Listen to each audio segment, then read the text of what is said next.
Il y avait un orateur qui a parlé à un groupe d'hommes sur les occasions manquées.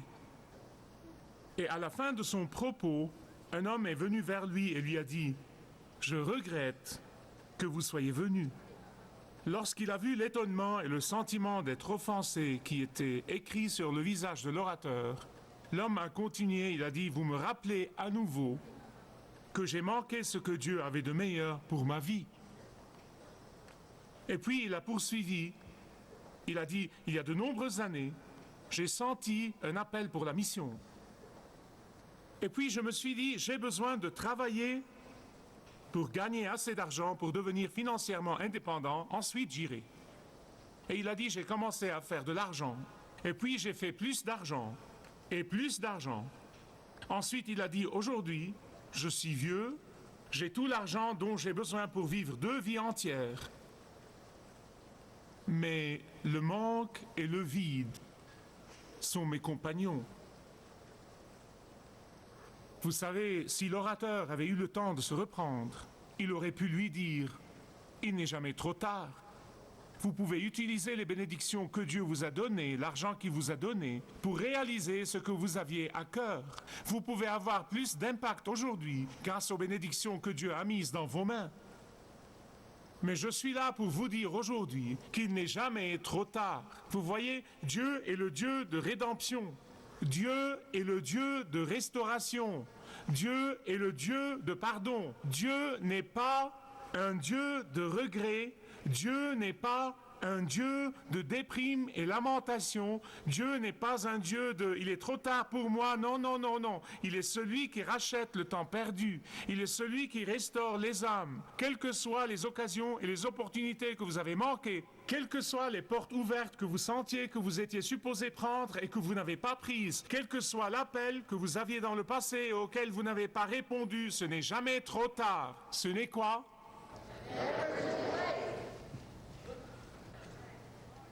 Bien entendu, ces possibilités ne se présentent jamais à nouveau de la même manière, au même endroit, et les mêmes circonstances, bien sûr que non. Mais néanmoins, vous pouvez être tout aussi efficace si vous vous décidez aujourd'hui, si vous êtes prêt à ramasser les morceaux et à aller de l'avant. Le message d'aujourd'hui de Jésus-Christ ressuscité s'adresse à des chrétiens dans la ville de Philadelphie.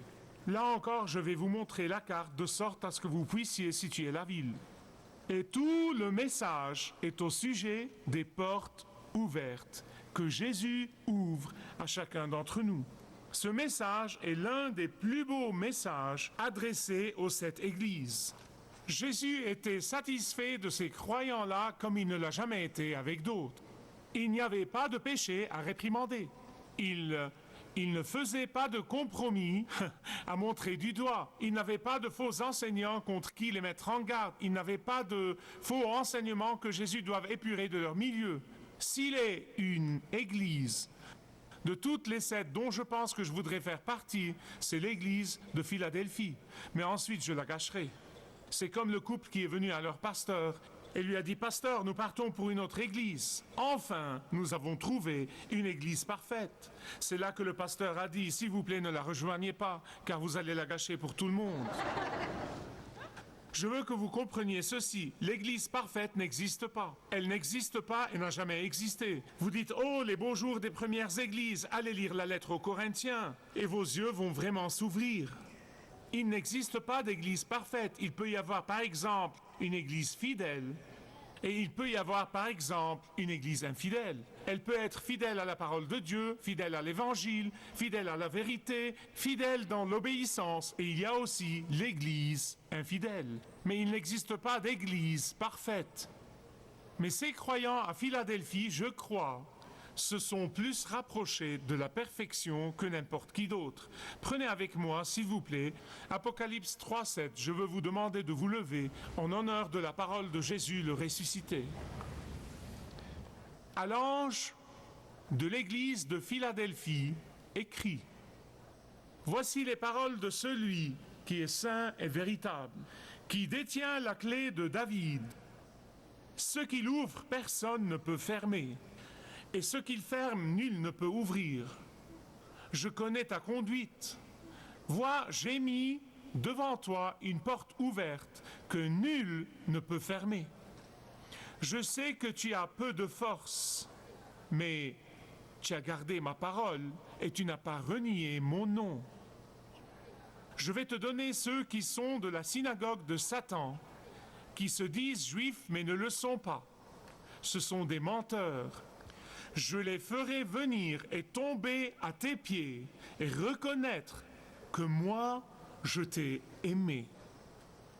Puisque tu as gardé mon commandement de persévérer avec patience, je vais aussi te garder à l'heure du procès qui vient sur le monde entier pour tester ceux qui vivent sur la terre. Je viens bientôt, tiens ferme à ce que tu as, afin que personne ne te prenne ta couronne. De celui qui vaincra, je ferai une colonne dans le temple de mon Dieu, et il n'en sortira plus jamais. J'écrirai sur lui le nom de mon Dieu et le nom de la ville de mon Dieu, la nouvelle Jérusalem qui descend du ciel d'auprès de mon Dieu. Et j'écrirai aussi sur lui mon nouveau nom. Que celui qui a des oreilles écoute ce que l'Esprit dit aux églises. Père,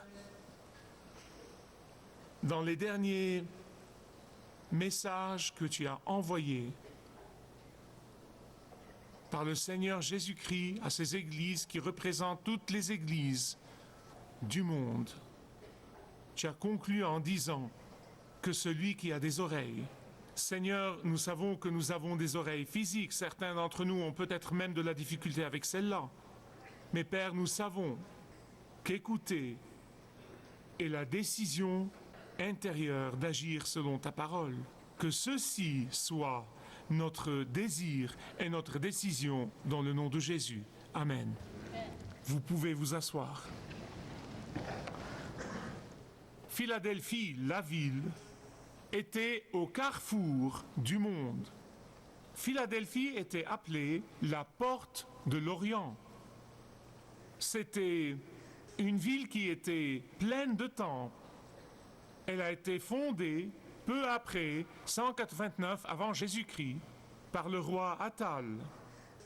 Le roi Attal a succédé à son frère aîné, le roi Eumène, qui était le roi de Pergame, juste à côté. Et par amour pour son frère aîné, le roi Attal a nommé cette ville Philadelphie, ou la ville de l'amour fraternel, montrant son profond amour pour son frère et l'amour de son frère pour lui. C'est donc un témoignage de deux frères qui se sont vraiment aimés et ont pris soin l'un de l'autre. Mais il y a quelque chose d'important ici que je ne veux pas que vous ratiez. Vous voyez la Philadelphie? Je ne vais pas vous décrire combien elle est loin d'ici, mais regardez-la. C'est à l'extrême droite. Il y a quelque chose ici que je ne veux pas que vous ratiez. Si vous le ratez, vous ratez l'essentiel. Et c'est ceci. En raison de l'emplacement stratégique de Philadelphie, car cette ville est appelée la porte de l'Orient. Les Grecs l'utilisaient comme un tremplin pour propager la langue grecque et la culture grecque et la philosophie grecque. Les Grecs en Philadelphie, les Grecs ont considéré Philadelphie comme une énorme plateforme à travers laquelle ils pouvaient propager ce qu'ils considéraient être de la haute culture au reste du monde qu'ils considéraient comme des barbares. Mais comme nous l'avons vu dans le dernier message, comme nous l'avons vu dans tous les autres messages que Jésus adresse à son peuple, à son Église, à ses croyants, nous l'avons vu encore et encore, qu'il prend toujours quelque chose qui est caractéristique de cette ville, et soit il l'applique à l'Église ou il le souligne à l'Église pour la mettre en garde. Et en effet, voici ce que Jésus dit à ses croyants de Philadelphie, voici ce qu'il leur dit, écoutez. Il dit, votre ville est connue pour être un tremplin, une plateforme pour propager la culture grecque et la philosophie grecque et la langue grecque. Votre ville a été la porte d'entrée de la prédication de la culture grecque pour le reste du monde. Votre ville a été connue comme la ville d'envoi de missionnaires de la pensée grecque dans le reste du monde. Maintenant, j'ai une mission pour vous qui est beaucoup plus grande que la langue grecque et la culture grecque et la philosophie grecque. Maintenant, j'ai un message qui est bien plus important à vous donner, à répandre dans le monde. Maintenant, j'ai une mission bien plus tangible à vous donner, d'entreprendre. Maintenant, je place devant vous un message de vie et de mort à amener au reste du monde. Qu'est-ce que c'est? Eh bien, le voici. La porte ouverte des opportunités que Christ donne est au cœur même de ce message pour Philadelphie. En fait, l'ensemble du message dépend du fait que s'il y a une pierre de fondation, c'est la pensée que la porte est ouverte pour le reste du monde. S'il y a un verset de base dans ce message, c'est le verset 9 qu'il faut souligner dans votre Bible. Verset 8, excusez-moi, verset 8. Voici, ou dans certaines traductions, il est dit, vous voyez, j'ai mis devant vous une porte ouverte. C'est ceci. Maintenant, bien-aimés, je veux vous dire quelque chose. Toujours, Dieu nous donne des occasions de partager notre foi. Dieu le fait toujours. Dieu ouvre toujours des portes que personne ne peut fermer. Dieu nous donne toujours des personnes qui ont un cœur ouvert, qui ont l'esprit ouvert, qui sont prêtes à entendre le message de l'Évangile. Mais ici se pose la question, écoutez-moi, voici la question. Est-ce que nous avons des yeux pour voir? Avons-nous la sensibilité spirituelle pour percevoir? Avons-nous le courage de saisir ces occasions lorsqu'elles croisent notre chemin? Sommes-nous prêts à marcher à travers la porte ouverte que Jésus a donnée à chacun de nous aujourd'hui? C'est ça la question. Je prie Dieu que vous vous posiez cette question et que vous ne soyez pas en repos jusqu'à ce que vous y répondiez. Les croyants à Philadelphie avaient tant d'obstacles. Ils avaient tant de difficultés. Même Jésus a dit, vous avez peu de force. Ils savaient qu'ils avaient tellement de handicaps, ils avaient tant de points faibles, et que s'il y avait un groupe de personnes sur la face de la terre qui auraient une excuse pour ne pas amener l'évangile aux autres, ce seraient ces gens-là. Mais ils n'allaient pas manquer les possibilités de Dieu. Ils n'allaient pas manquer la porte ouverte de Dieu. Ils n'allaient pas ignorer la porte de Dieu. Ils n'allaient pas piétiner ou gaspiller les occasions que Dieu a placées devant eux. Mais il y a un fait, écoutez-moi. Nous savons de l'histoire et nous savons de la parole de Dieu que les portes de possibilités ne restent pas ouvertes pendant une longue période. Elle ne reste pas ouverte à jamais. Et c'est pourquoi Jésus dit, parce que vous m'êtes fidèles, parce que vous êtes fidèles à ma parole, parce que vous avez tenu ferme et vous n'avez pas renié mon nom, parce que vous avez été persévérants sous des circonstances difficiles, je vais vous donner une occasion unique de faire quelque chose de grand pour Dieu. Je me demande franchement, je ne vais pas vous demander de lever la main, je me demande combien d'entre nous savons vraiment et croyons en cet incroyable honneur et privilège d'être un instrument pour amener une personne à Christ. Quel incroyable honneur et privilège d'être un instrument pour sauver une personne de l'éternelle damnation au paradis éternel. Je me demande combien d'entre nous comprenons vraiment ce privilège. Si le Christ ressuscité parlait à cette Église aujourd'hui, je suis convaincu dans mon cœur qu'il aurait dit à cette assemblée, je vous ai fourni tant d'occasions et d'opportunités de partager mon évangile avec les autres. J'ai prévu des endroits pour que vous ameniez vos amis spirituellement dans le besoin. Vous pouvez les prendre à LifeWorks, vous pouvez les prendre au petit déjeuner de prière ce vendredi, vous pouvez les prendre dans des petits groupes, vous pouvez les prendre aux nombreuses et diverses possibilités que notre service pastoral offre pour venir en aide à toutes sortes de gens. J'ai beaucoup de portes ouvertes pour vous. Dieu ne nous a pas seulement donné des portes d'opportunités ouvertes pour partager Christ avec nos voisins et amis, mais pour une certaine raison. Et pour une certaine raison, il nous a formés comme une église qui a l'occasion d'amener l'évangile à 191 pays dans le monde entier. Rien qu'aujourd'hui, 191 pays, grâce à la radio, la télévision, par l'Internet. Quel rôle ai-je à jouer dans ces portes ouvertes? Quel rôle est-ce que je joue pour profiter de ces portes ouvertes? Et la deuxième question est la suivante.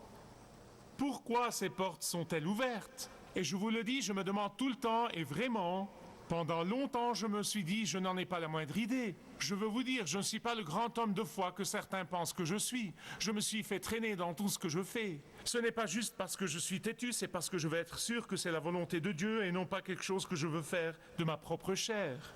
Mais je veux vous dire quelque chose. Voici la raison pour laquelle la porte est ouverte. Il nous le dit clairement dans cette magnifique lettre à l'église de Philadelphie.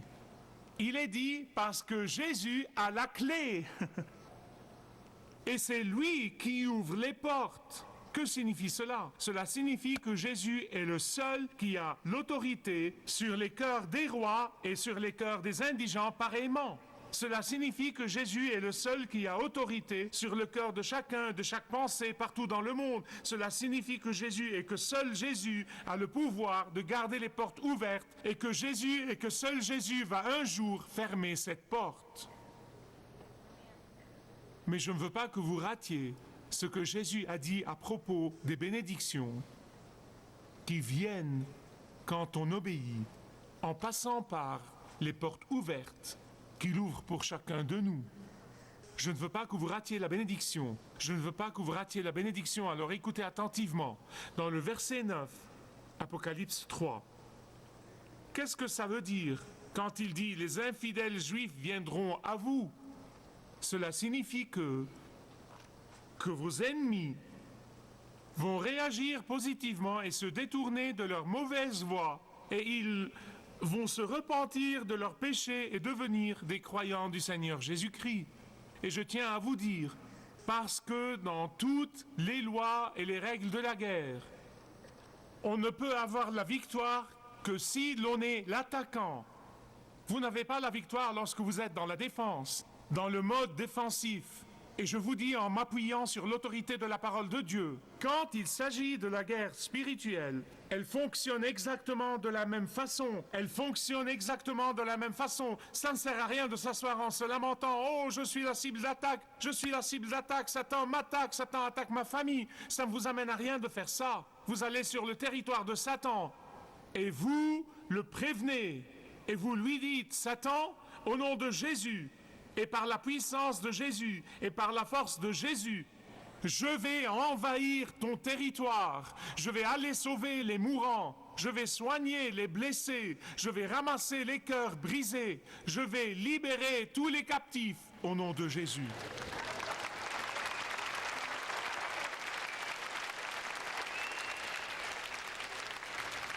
Je peux vous dire, aussi longtemps que Dieu me donne un souffle, je me suis engagé à amener l'évangile de l'amour de Jésus-Christ à tous les ennemis de la croix, où qu'ils soient. Et nous avons vu de nos propres yeux, nous l'avons vu et nous avons l'expérience encore et encore et encore d'anciens terroristes et des gens qui haïssent les hommes, qui haïssent les chrétiens, des jeunes hommes en colère, qui deviennent doux et attentifs et des êtres humains aimants. Pourquoi? Parce que ils ont entendu le message de l'Évangile et ils ont répondu à ce message et il a changé complètement leur vie et ils se sont transformés d'ennemis en amis. Bien-aimés, je tiens à vous dire que si vous marchez à travers cette porte ouverte, vous allez avoir des gens qui viendront à vous dans le ciel. Vous pouvez ne pas vivre ça sur terre. Mais ils viendront à vous quand vous vous promènerez dans le ciel et ils vont vous dire merci, merci, je te remercie d'avoir franchi les portes ouvertes. Ils diront, je suis ici aujourd'hui au ciel grâce à ton obéissance. Et la deuxième promesse est la suivante, que lorsque vous passez par la porte ouverte, si vous profitez des opportunités que Dieu nous a données, vous allez être protégés. Je tiens à répéter ça. Vous allez être protégés. Non que vous pourriez être protégés. Vous allez être protégés. Beaucoup d'entre nous prions pour la protection de nos enfants et nous devons le faire. Beaucoup d'entre nous prions pour notre propre protection, ce qui est absolument, absolument correct. Mais je vous dis en me basant sur l'autorité de la parole de Jésus, que si vous voulez la protection de votre Père céleste, tout ce que vous devez faire, c'est de lui obéir. Verset 10, regardez le verset 10 dans Apocalypse 3. C'est la promesse de Jésus. Je n'invente rien, mes amis. Je n'invente rien. Il a dit, parce que tu as gardé ma parole, je te garderai. Parce que tu as proclamé et parce que tu as empêché ma parole d'être diluée et compromise et que tu ne l'as pas gardée pour toi, je vais te protéger de tes ennemis. Et finalement, le Christ ressuscité, comme toujours, promet plusieurs choses à ceux qui n'ont pas raté les occasions de partager l'Évangile avec les autres. Il a d'abord dit qu'ils deviendront des colonnes dans le temple de Dieu. Qu'est-ce que cela signifie? Eh bien, l'idée d'un pilier ici dénote une stabilité, elle dénote une permanence et une fixité. Les piliers représentent également l'honneur. Vous voyez, dans le monde païen, dans lequel ces croyants vivaient et les voyaient de leurs propres yeux, beaucoup de ces piliers venaient d'une initiative de la culture païenne. Et dans le monde païen, les piliers sont construits et conçus autour de l'une des divinités. Et Jésus-Christ dit ici aux croyants fidèles qui n'ont pas accepté de gâcher les occasions, qui n'ont pas accepté de faire la sourde oreille et n'ont pas accepté de faire l'aveugle devant la porte ouverte qu'il a ouverte devant eux. Il leur dit, vous allez avoir l'honneur éternel. Deuxièmement, cette personne aura le nom de Jésus écrit partout sur elle, qui symbolise la relation très spéciale avec le Seigneur Jésus-Christ, une relation très spéciale. Et troisièmement, la personne sera en sûreté et en sécurité et dans la gloire de la Jérusalem céleste. En fin de compte, le Christ va donner à cette personne un nouveau nom qui représente la plénitude de tout ce qu'il est. Je vais aller très vite à ma conclusion. Je voudrais conclure en vous racontant une histoire vraie d'une dame très chère qui rêvait depuis de nombreuses années de faire un voyage en train à travers la campagne en Angleterre. Et enfin, un jour, son rêve est devenu réalité. Elle est montée dans le train. Tout d'abord, elle a passé nombre incalculable de minutes à arranger et réarranger ses bagages sur les étagères. Et puis, elle a essayé d'arranger les rideaux jusqu'à ce qu'ils tombent droit. Puis, elle s'est disputée avec un ou plusieurs des passagers qui étaient à bord. Et au moment où elle s'est assise pour vraiment profiter de la balade, la station où elle s'arrêtait a été annoncée. Maintenant, bien-aimés, je veux vous dire quelque chose. Nous sommes nombreux à faire la même chose. Nous le sommes vraiment. Écoutez-moi pendant ma conclusion. Nous sommes tellement préoccupés par les superficialités de la vie. Nous nous préoccupons tellement de l'éphémère et du temporel. Nous nous préoccupons tellement des choses peu importantes et des disputes stupides. Nous sommes préoccupés par des choses qui sont vraiment égoïstes jusqu'à ce que notre train arrive à la gare. Et nous nous demandons Pourquoi n'ai-je pas saisi les possibilités que Dieu m'a données? Je ne veux pas m'attarder sur ça. Écoutez-moi. Écoutez, si vous oubliez tout ce que je vous dis, je vais vous rappeler ce que j'ai dit plus tôt dans le message. Ne perdez pas votre temps à regretter. Ne perdez pas un instant à penser à un souhait. Ne perdez pas un instant à vous demander ce qui aurait pu être. Ne le faites pas. Levez-vous et revenez à votre Père. Retournez à l'Éternel. Demandez-lui de vous pardonner pour les occasions manquées dans le passé. Demandez-lui de vous montrer de nouvelles possibilités pour l'avenir. Demandez-lui de vous équiper pour la tâche. Demandez-lui de vous équiper pour la bataille. Demandez-lui de vous équiper pour avoir la victoire. Je peux vous dire avec certitude que la victoire n'appartient pas aux apathiques et aux indifférents, mais la victoire appartient à ceux qui obéissent. Si vous désirez connaître Dieu d'une manière personnelle, demandez le livret « Retrouvez la joie que vous avez toujours désirée » et vous pourrez découvrir l'amour de Dieu pour vous et apprendre comment expérimenter son pardon.